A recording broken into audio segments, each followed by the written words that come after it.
Guys, Tarke here, and this video is going to be a incredibly brief what is my next build, but mostly it's going to be a health update. I'll quickly talk about the build stuff first, and then the rest of the video will just be health, so whatever. I am making a Inquis, and it's going to be traps. The reason why I'm going traps is I have a 6-link Tinker skin in hardcore, and I also have basically the best trap gear you can get, and I probably won't have this again.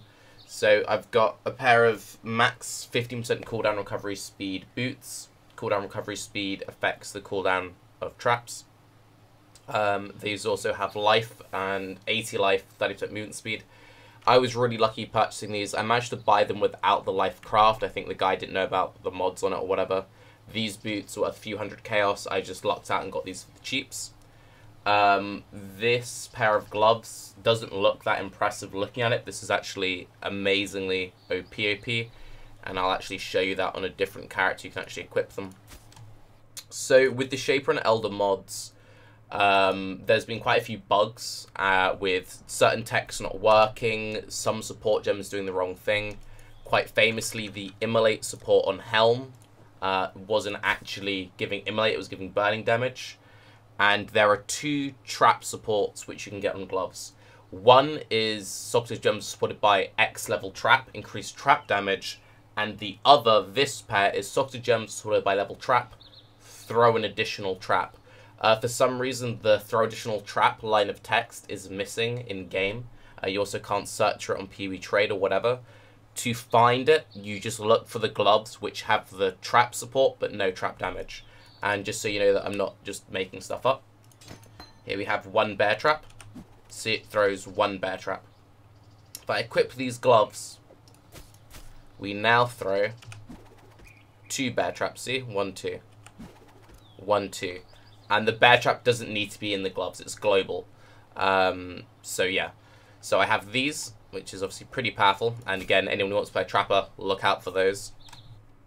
And then I also have a half decent-ish cooldown recovery belt on a Stygian base, which is very rare. So considering I have, you know, all this fanciness, and this is the belt in question, it really doesn't look that impressive just glancing at it. You go, okay, well, it's got like kind of a trashy life roll, it's got like 11% cooldown recovery speed, nothing else going for it.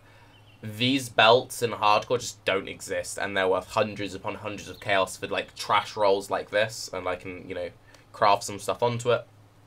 So yeah, the other next best thing would be to try and find an appropriately eye-leveled Shaper Stygian belt and just roll it yourself. That's probably the cheapest way of actually getting a half decent one, but this dropped me a few characters back, and I've just sort of been like collecting gear, so we're making a trapper.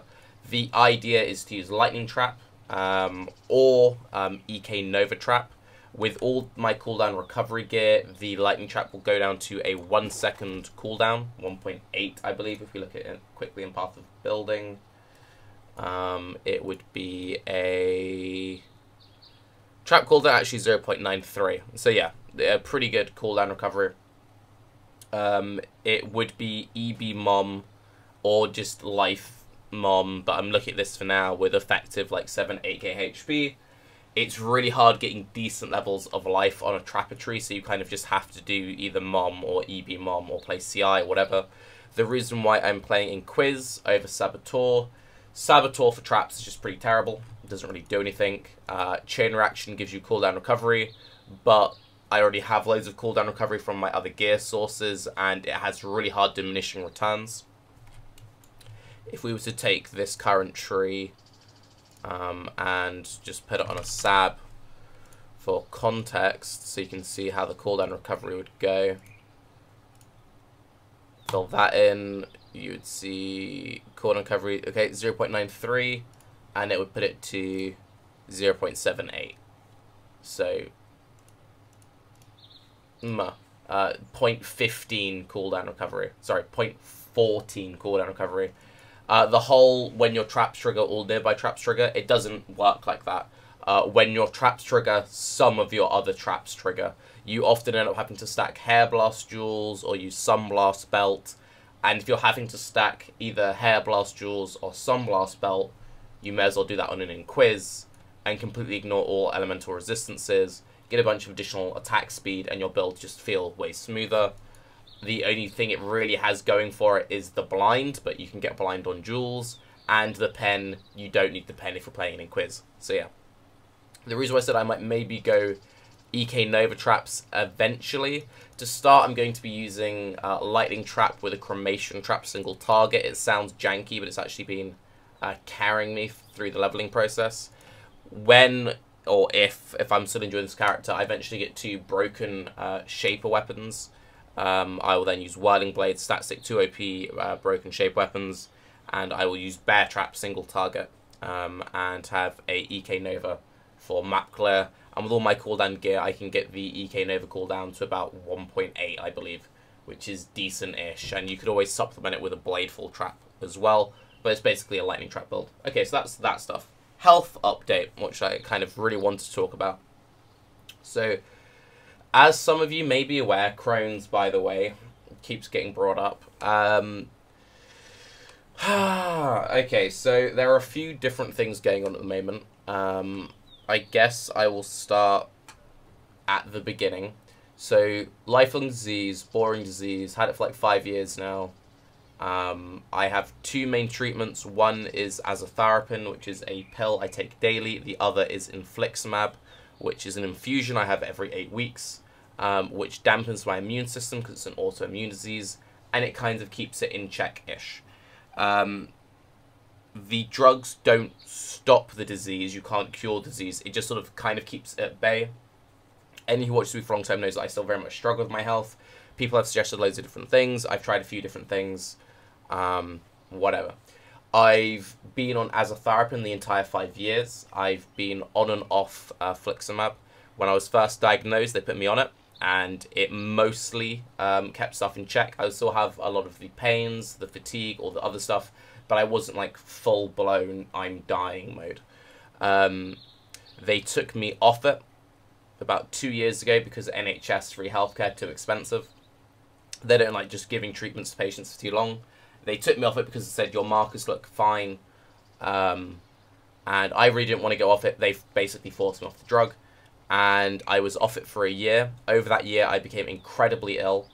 I then had to be put back on it, and I also had to be taken off food completely, and I was on a food replacement diet for about 8 months-ish. For about a solid 4-5 months, I was only on food replacement shakes, and then for the last few months of that, it was a mixture of chicken broth, clear soups, and the shakes, because the shakes were making me quite nauseous. Once my body was then capable to sort of function a little bit, they put me back on the infusions, and this all happened about a year and a half ago. My timekeeping is a bit whack, so sorry if my timeline is a bit off from previous videos where I mentioned it. So I had a consultation at the hospital a few days ago. Also, for the record, the hospital I'm at, not so much a fault hospital itself, but just NHS in general, people are overstaffed, people constantly leaving in and out. I've had like 3 or 4 different consultants, and I just get bounced between. It's very rare that I ever see the same person twice. I'm pretty frustrated with the whole system. Anyway, so I go in for a consultation, expecting the usual, how do you feel? I say not great. They say, okay, take some tests. I go in and say, I feel pretty crap. They say, well, actually, look at your markers from your last colonoscopy and your last set of bloods, etc. You know, the Crohn's doesn't seem that active. And we have budget review coming up, so we're most likely taking you off the infusions, the Infliximab. We'll book him for an MRI. If your MRI shows the disease is super active, basically if I'm in like a flare-up, which is when it's kind of like uncontrolled, then we can keep you on it. If it doesn't come back looking really bad, we're just going to have to take you off it again. And I say, well, you know what happened last time? I said, yes, I know last time we took you off it, you got incredibly ill. Personally, I would like not to take you off it, but it's kind of out of my control. We just need to see what happens with the next set of tests. So that was mildly frustrating. Alongside that, there are some family matters going on involving quite serious mental health with close family. I won't go into it because it's kind of, they probably don't want to talk about it. But there's a lot of like stress and shit happening yeah. So that's all going on. And I also recently have a weird viral infection which popped up out of nowhere. Sorry, I'm trying to Google the name of it. It's like pityriasis. This is it. Pityriasis rosea. Which is a fun little thing. Quartz flask? Now you're just being silly. And quartz flask doesn't give you. Oh, why is Pox talking now? Yeah, so it's this random surprise viral infection, non-contagious, ladies, which has popped out of nowhere, and basically I've got this really bad like rash on my. It's think of it kind of like chicken pox, with this really bad rash on my side. It's really itchy, really painful. Not really anything I can do for it. Saw the doctor today about that. It's just come up in the last few days, and like, yeah, it's harmless. It will go away. Within the next 12 weeks, probably.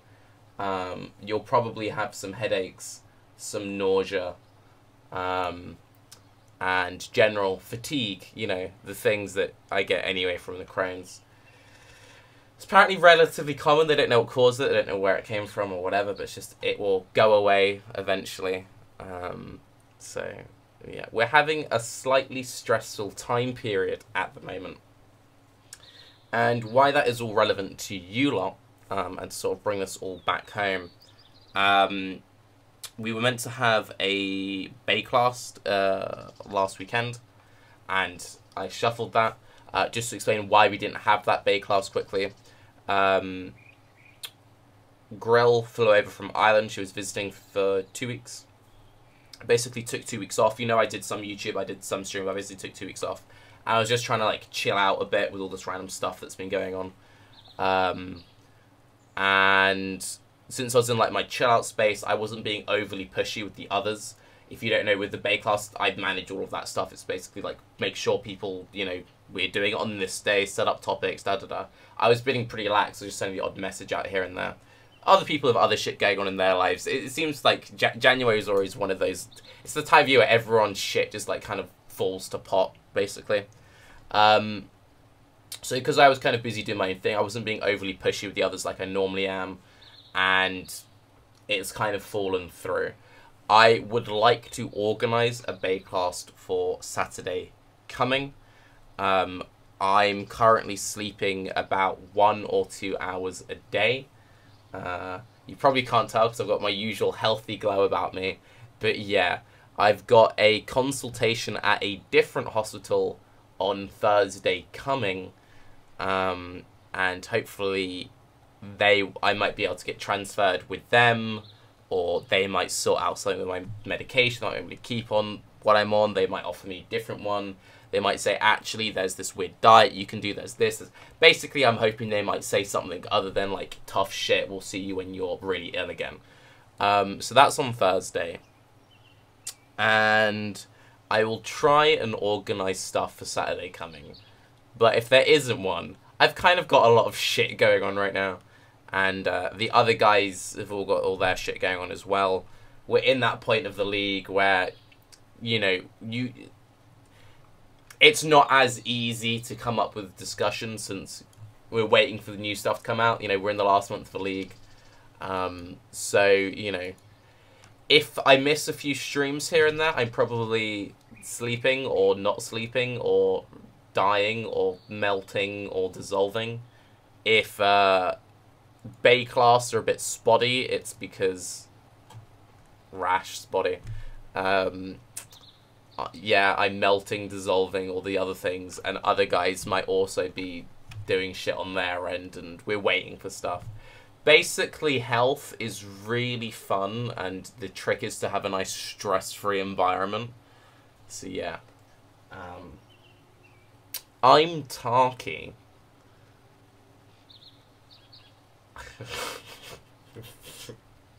Bye-bye.